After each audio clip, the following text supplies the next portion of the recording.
Hello कैसे आप सभी लोग द पॉलिटिकल मास्टर में एक बार फिर से आप सभी का स्वागत है। आज इस वीडियो में क्लास 12 के पॉलिटिकल साइंस के मोस्ट इम्पॉर्टेंट एमसीक्यू करने वाले हैं, यानी टॉप 50 एमसीक्यू है ये कंप्लीट सिलेबस से, और बोर्ड एग्ज़ाम में 12 नंबर आप पक्के कर सकते हैं यदि आपने इस वीडियो कंप्लीट देख लिया गारंटी के साथ। तो चलिए इस वीडियो को शुरू करते हैं। चैनल पर अगर आप नए हैं तो चैनल को जरूर सब्सक्राइब कर लीजिएगा, बेल आइकन को प्रेस कर लीजिए। इस वीडियो को शुरू करते हैं। तो पहला क्वेश्चन है कि 2009 में शुरू हुआ अरब स्प्रिंग आंदोलन बाद में बदल गया। तो 2009 में अरब स्प्रिंग जो आंदोलन शुरू हुआ वो बाद में किस आंदोलन में बदल उस आंदोलन ने किस आंदोलन का रूप ले लिया बदल के, तो वो हो गया राजनीतिक आंदोलन।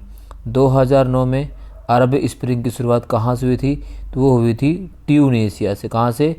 ट्यूनीशिया से इसकी शुरुआत हुई थी। मोहम्मद बाऊजी के आत्मदाह के माध्यम से, मतलब जब मोहम्मद बाऊजी जो एक फल विक्रेता थे, पुलिस कर्मियों द्वारा तंग करने पर वो जो है आत्मदाह कर लेते, वहाँ से इस आंदोलन की शुरुआत होती है। नेक्स्ट क्वेश्चन है, उस सोवियत नेता का नाम बताइए जिसे 1991 में तख्ता पलट का सामना करना पड़ा था। तो उस सोवियत नेता का नाम जिसे 1991 में तख्ता पलट का सामना करना पड़ा था, उसका नाम है मिखाइल गोर्बाचेव। यूएसएसआर का विघटन हो जाता है 1991 में। आसियान वे के लिए सबसे उपयुक्त कथनों में से एक का चयन करें। तो आसियान वे के लिए सबसे उपयुक्त कथनों में से एक का चयन करें, तो सबसे उपयुक्त कथन है जो आसियान के लिए है वह है आसियान सदस्यों के बीच एक अनौपचारिक और सरकारी संपर्क है। तो बी इसका सही आंसर है। इसमें से आपसे पूछ सकता है कि आसियान की स्थापना कब हुई। तो आसियान की स्थापना 1967 में होती है और बैंकॉक घोषणा पत्र के माध्यम से, बैंकॉक घोषणा पत्र के माध्यम से इसकी स्थापना होती है। 5 देशों द्वारा की स्थापना की, जो 5 संस्थापक देश हैं, वर्तमान में इसके 10 सदस्य देश हैं। तो ये सभी क्वेश्चन आपको पता होना चाहिए, यहाँ से पूछ सकता है। आसियान शैली भी क्वेश्चन पूछ सकता है। मास्ट्रिक्ट संधि और यूरोपीय मुद्रा यूरो को अपनाने से इनकार करने वाले देशों का सही समूह चुनें। तो मास्ट्रिक्ट संधि और यूरोपीय मुद्रा यूरो को अपनाने से इनकार करने वाला देश वह है ए ब्रिटेन और फ्रांस, बी डेनमार्क और स्वीडन, सी यूएसए और यूएसएसआर, डी कनाडा और स्वीडन। तो सही आंसर है वह डेनमार्क और स्वीडन। कथन और कारण। तो कथन और कारण से अगर क्वेश्चन की बात करें तो पहला कथन जो है वह कथन पारंपरिक सुरक्षा विश्वास निर्माण को हिंसा से बचने को पारंपरिक सुरक्षा निर्माण एक विश्वास जो है के रूप में स्वीकार करती है। कारण जानकारी और विश्वास निर्माण एक प्रक्रिया है जिसमें देश अपने प्रतिद्वंदियों के साथ साझा करते हैं। तो कथन और कारण दोनों सही है, लेकिन जो है आर एक ही से व्याख्या नहीं है। इंदिरा गांधी को असली चुनौती विपक्ष से नहीं आई बल्कि अपनी ही पार्टी के भीतर से आई। कारण उसे प्रिंसिपल से निपटना पड़ा जो कांग्रेस के भीतर के शक्तिशाली और प्रभावशाली लोगों का एक समूह था। तो इसका जो है वो कथन अगर हम बात करें सही आंसर होगा ए, यानी ए और आर दोनों सत्य हैं और आर एक ही सही व्याख्या है। आतंकवाद से क्या तात्पर्य है? तो आतंकवाद से बाजार या ट्रेन आदि बम विस्फोट, क्रूर हिंसा का उपयोग करके समाज में भय का माहौल तैयार करना, किसी भी सैन्य समूह द्वारा बाहरी हमला या लोगों या किसी व्यक्तियों के समूह द्वारा की गई हिंसा। तो अगर हम बात करें तो इसका जो सही आंसर है तो वह क्रूर हिंसा का उपयोग करके समाज में भय का माहौल तैयार करना। नीति आयोग के बारे में निम्नलिखित में से कौन से कथन सत्य हैं? तो नीति आयोग के बारे में जो कथन सत्य है इसमें क्वेश्चन पूछा गया है। ए, नीति आयोग संघ सरकार के थिंक टैंक के रूप में कार्य करता है, बिल्कुल सत्य है। नीति आयोग आतंकवाद के खिलाफ कार्य करता है। नीति आयोग सहकारिता संवाद की भावना से कार्य करता है। और नीति आयोग ने बड़े राज्यों के लिए अलग भूमिका तय की है और छोटे राज्यों के लिए छोटी भूमिका तय की है। तो इसका जो सही आंसर है वो है आपका 1, 3 और 4 और 2। ये जो है नीति आयोग आतंकवाद के विरुद्ध कार्य करते गलत है। तो 1 इसका सही आंसर 1, 3 और 4 ये सभी सही हैं। नीति आयोग की स्थापना कब की? 2015 में योजना आयोग की जो है समाप्त करके 1 जनवरी 2015 को नीति आयोग की स्थापना की गई थी। नीति आयोग के अध्यक्ष कौन होते हैं? प्रधानमंत्री होते हैं, उपाध्यक्ष कौन है, इससे संबंधित क्वेश्चन पूछे जा सकते हैं। योजना की स्थापना कब हुई, ये भी क्वेश्चन पूछा जा सकता है। चलिए नेक्स्ट, द्वितीय पंचवर्षीय योजना का मसौदा तैयार करने वाले व्यक्ति का नाम बताइए। तो द्वितीय पंचवर्षीय योजना का मसौदा तैयार करने वाले व्यक्ति हैं वह हैं पीसी महालनोबिस। निम्नलिखित को कालक्रमिक रूप में व्यवस्थित करें। दूसरा आम चुनाव, वीवी गिरी भारत के राष्ट्रपति चुने गए। चौथा आम चुनाव, और कांग्रेस आर-सीपीआई गठबंधन ने आम चुनाव में कई सीटों पर जीत हासिल की।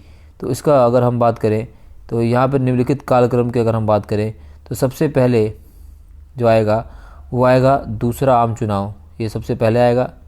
वीवी गिरी भारत के राष्ट्रपति चुने गए, उससे पहले अगर हम बात करें तो वो आएंगे चौथा आम चुनाव।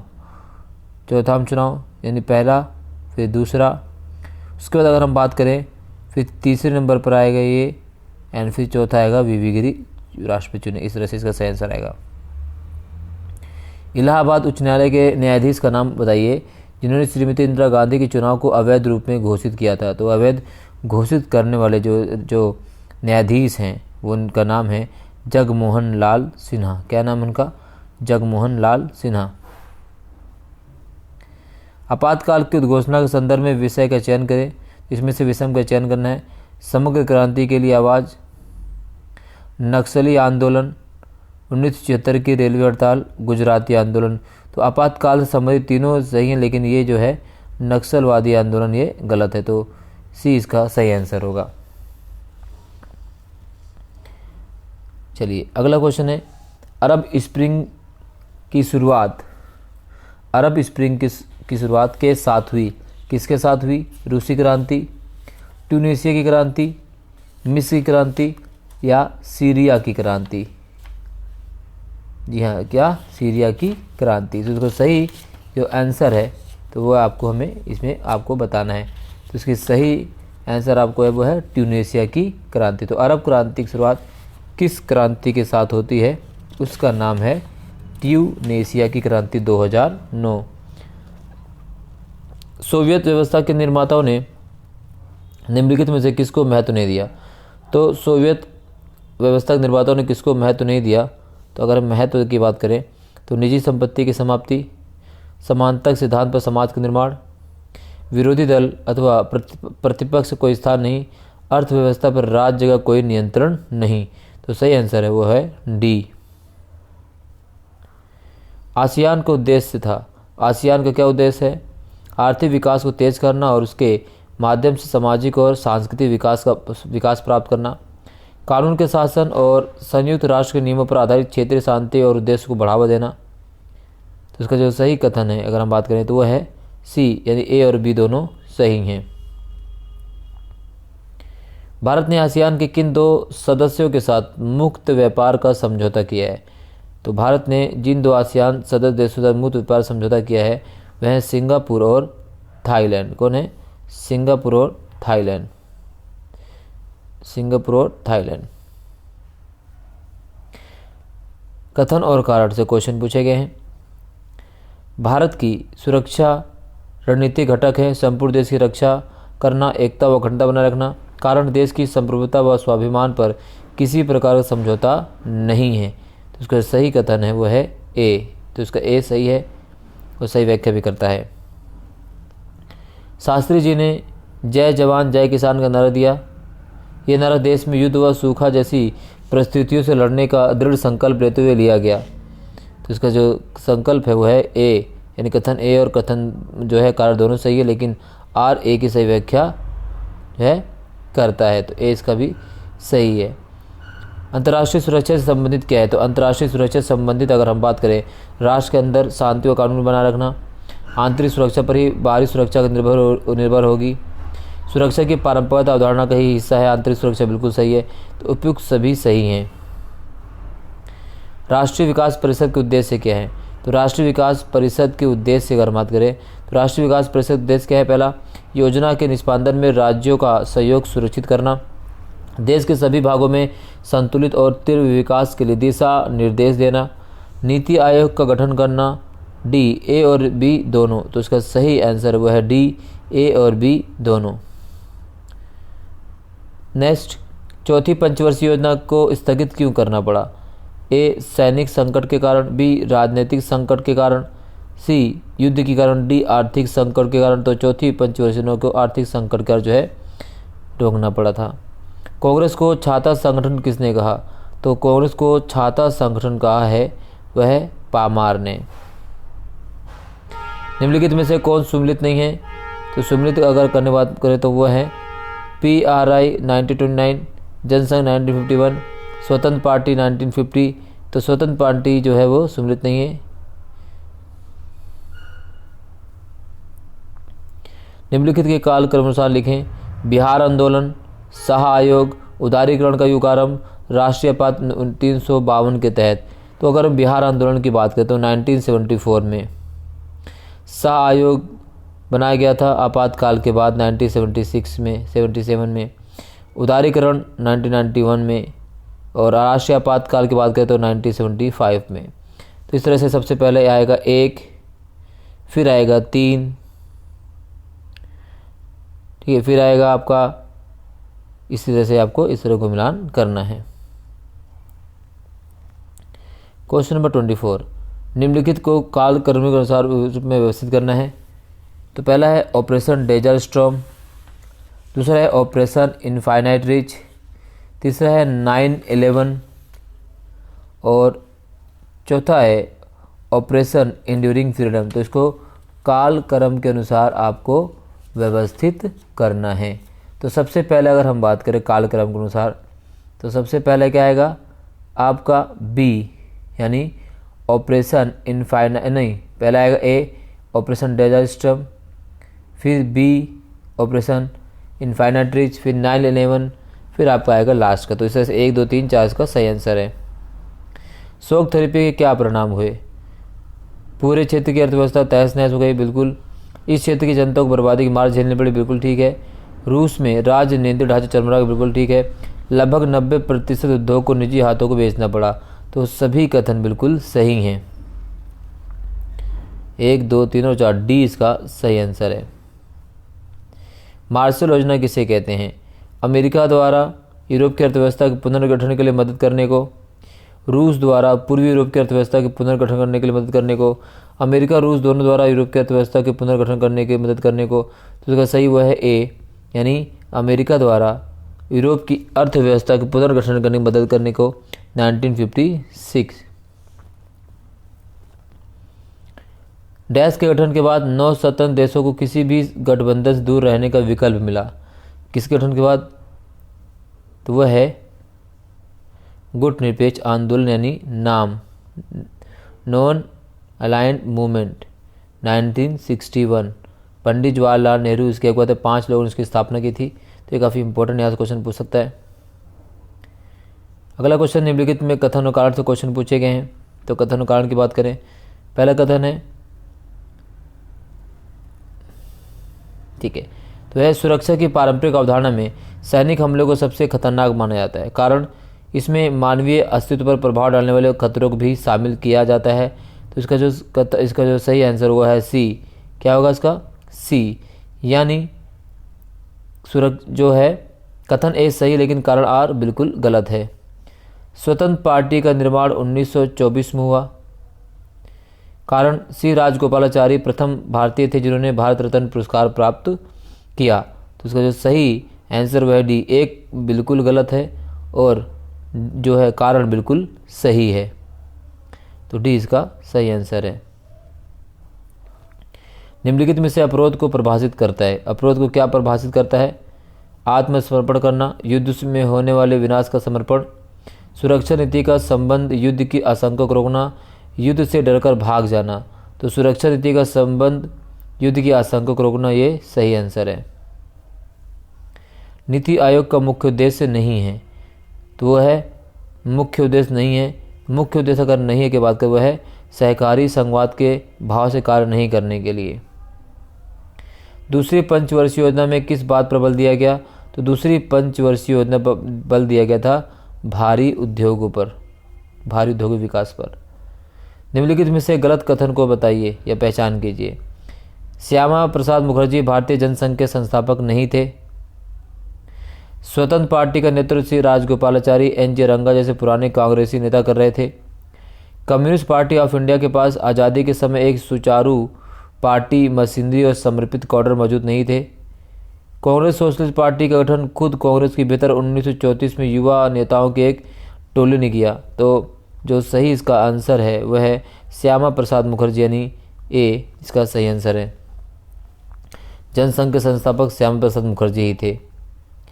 1952 के तहत पहले आम चुनाव में लोकसभा के साथ साथ निम्न के लिए भी चुनाव कराए गए थे। किसके लिए वो थे राज्य विधानसभाओं के चुनाव, यानी बी इस तरह से सही आंसर होगा इसका, राज्य विधानसभा चुनाव।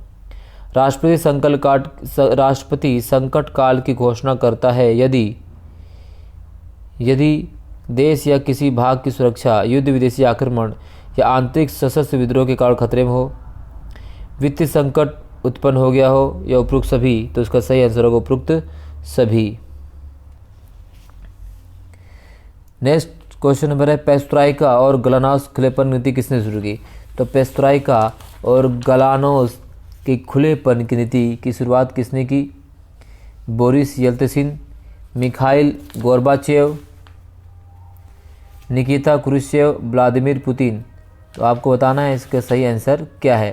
तो इस तरह से अगर हम इसके सही आंसर की बात करें तो वो मिखाइल गोर्बाचेव, वो है मिखाइल गोर्बाचेव, इसका सही आंसर आएगा। गलानोस और पेस्ट्राइका निम्नलिखित के कालक्रमिक क्रम से व्यवस्थित कीजिए। रूसी संसद द्वारा सोवियत संघ से अपनी स्वतंत्रता की घोषणा, स्वतंत्र राष्ट्रों का राष्ट्रकुल का गठन, लिथुआनिया में आज़ादी के लिए आंदोलन की शुरुआत, गोर्बाचेव सोवियत संघ कम्युनिस्ट पार्टी के महासचिव बने। तो सबसे पहले अगर हम बात करें तो गोर्बाचेव सोवियत संघ के महासचिव बनते, सबसे लोग आएगा चौथा, यानी पहले ही आएगा। उसके बाद फिर लिथुआनिया में आज़ादी के लिए आंदोलन की शुरुआत सेकंड नंबर पर। देन आपका एक रूसी संसद द्वारा सोवियत संघ में से अपनी स्वतंत्रता घोषणा थर्ड, और फिर आएगा फोर्थ, यानी स्वतंत्र राष्ट्र और राष्ट्रकुल का गठन। इस तरह से क्वेश्चन इस तरह से आपका आएगा। चलिए नो क्वेश्चन पर अगला बात करते हैं। भारत चीन संघर्ष का विपक्षी दलों पर क्या प्रभाव पड़ा? ए सोवियत संघ की पक्षधर भाकपा सीपीआई कांग्रेस के समीप आ गई। भारतीय कम्युनिस्ट पार्टी का 1963 में विभाजन हो गया। भारत के नेताओं को पूर्वोत्तर की स्थिति को लेकर सतर्क कर दिया गया। नागालैंड को राज्य का दर्जा प्रदान कर दिया। तो इसका जो सही अगर आंसर की बात करें तो वह है सिर्फ यानी एक। चीन के संबंध में कौन सा कथन गलत है? तो चीन के संबंध में कौन सा कथन गलत है? तो वह है नई आर्थिक नीतियों के कारण चीन की अर्थव्यवस्था अपनी जड़ता से गिरने लगी। अगला है कथन और कारण। तो कथन और कारण की अगर हम बात करें तो भारत को अपने पड़ोसी देश चीन से राष्ट्रीय सुरक्षा पर सीधा खतरा है, क्योंकि चीन पहले से परमाणु संपन्न राष्ट्र है। तो इसका जो सही आंसर है वह है ए, यानी कथन और कारण दोनों सही और व्याख्या भी सही करते हैं। 1964 में नेहरू जी की मृत्यु के बाद कांग्रेस में नेहरू जी के नेतृत्व के समान नेता ढूंढना ना मुश्किल था। कारण ऐसे में पार्टी अध्यक्ष ने पार्टी नेताओं से सुझाव लेकर लाल बहादुर शास्त्री को निर्विरोध नेता के रूप में मनोनीत किया। तो ये कथन भी बिल्कुल सही है और कारण भी सही है, ए इसका सही आंसर होगा। गठबंधन का क्या अर्थ है? सैन्य आक्रमण या अपनी सुरक्षा के लिए राष्ट्रों के बीच गठबंधन। तो गठबंधन का मतलब होता है दूसरे राष्ट्र पर आक्रमण के लिए गठबंधन, आंतरिक शांति के लिए गठबंधन। तो वह उपरोक्त में से कोई भी नहीं। अगर आप ये देखें तो यहाँ पर क्या आएगा? तो यहाँ पर क्या आएगा? तो गठबंधन का मतलब होता है सैन्य आक्रमण या अपनी सुरक्षा के लिए राष्ट्रों के बीच गठबंधन। तो ये सही आंसर, ए इसका सही आंसर है। नीति आयोग प्रौद्योगिकी की मदद से संघवाद को बढ़ावा देने वाले थिंक टैंक की तरह कार्य करता है, जहां सरकार की तरह कार्य करती है। सही विकल्प को चुनना है हमें। तो यह प्रतिस्पर्धाकारी नियंत्रक, तुलनात्मक केंद्रीय प्राधिकार, सहकारी सुगमकर्ता, अंतर संबंधी समर्थन करता। तो इसका जो सही आंसर वह है सहकारी सुगमकर्ता, सी इसका सही आंसर है। दूसरी पंचवर्षीय योजना के योजनाकार कौन थे? तो वो थे पीसी महालनोबिस। कौन थे? पीसी महालनोबिस। कांग्रेस को छात्र संगठन किसने कहा था? तो पामर ने कांग्रेस को छात्र संगठन कहा है। निम्नलिखित का मेल कीजिए। तो इसे मेल करना सिंडिकेट। कोई निर्वाचित जनप्रतिनिधि जिस पार्टी की टिकट से जीता हो उसे पार्टी छोड़कर दूसरे दल में चला गया। दल बदल लोगों का ध्यान आकर्षित करने वाला एक मनभाव मुहावरा। नारा कांग्रेस और इसकी नीतियों के खिलाफ अलग अलग विचारधाराओं की पार्टियों जुट होना। गैर कांग्रेसवाद, कांग्रेस के भीतर ताकतवर और प्रभावशाली नेताओं का समूह। तो कांग्रेस के भीतर ताकतवर और प्रभावशाली नेताओं का समूह क्या कहा जाता है? तो उन्हें सिंडिकेट कहा जाता है। तो डी का होगा सिंडिकेट। ठीक है, तो डी का एक, ए का होगा 2, डी का 1, ए का होगा 2, और इसी प्रकार से अगर हम बी का होगा 3 और सी का होगा 4, तो इसका सही आंसर होगा आपका ए। पंडित दीनदयाल उपाध्याय के दर्शन को क्या कहा गया है? तो पंडित दीनदयाल उपाध्याय दर्शन कहा गया है मानववाद, एकात्म मानववाद कहा गया है। बर्लिन की दीवार से संबंधित निम्नलिखित कथनों में से कौन सा एक सही नहीं है? यह पूंजीपति तथा साम्यवादी विश्व के बीच विभाजन का प्रतीक थी। इसका निर्माण द्वितीय विश्व के बाद किया गया। लोगों द्वारा इसे 9 नवंबर 1989 को तोड़ दिया गया। यह जर्मनी दोनों भाग एकीकरण प्रतीक थे। तो यह कथन गलत है। रूस सोवियत संघ का उत्तराधिकारी क्यों बना? रूस ने CIS के गठन की अगुवाई की। उसे संयुक्त राष्ट्र में सोवियत संघ की जगह उत्तराधिकारी मिली। यह सबसे बड़ा गणराज्य था। दिए गए चित्र को ध्यानपूर्वक देखिए और निम्नलिखित प्रश्नों के सही विकल्प चुनिए। अमेरिकी वर्ल्ड ट्रेड सेंटर पर हमला कब हुआ? तो अमेरिकी वर्ल्ड ट्रेड सेंटर पर हमला होता है 9 सितंबर 2001 में, या 11 सितंबर 2001 में, 9 सितंबर 2009 में, या 11 सितंबर 2009 में। तो वर्ल्ड ट्रेड सेंटर में जो हमला हुआ था वो हुआ था 9/11, यानी 9/11। ठीक है, तो 11 सितंबर 2009 में। ब्रिक्स में कौन कौन देश शामिल हैं? ब्रिक्स में ब्राज़ील, रूस, चीन, भारत, दक्षिण अफ्रीका। ब्राज़ील, रूस, चीन, भारत, दक्षिण अफ्रीका। तो इस तरह से हमने टॉप 50 क्वेश्चन MCQ पूरी तरह से कवर किए। आई होप ये वीडियो आपको पसंद आई। अगर पसंद आई है तो लाइक, शेयर, कमेंट जरूर कीजिएगा, और चैनल पर नए हैं तो सब्सक्राइब करना बिल्कुल मत भूलिए। बहुत बहुत धन्यवाद। जय हिंद।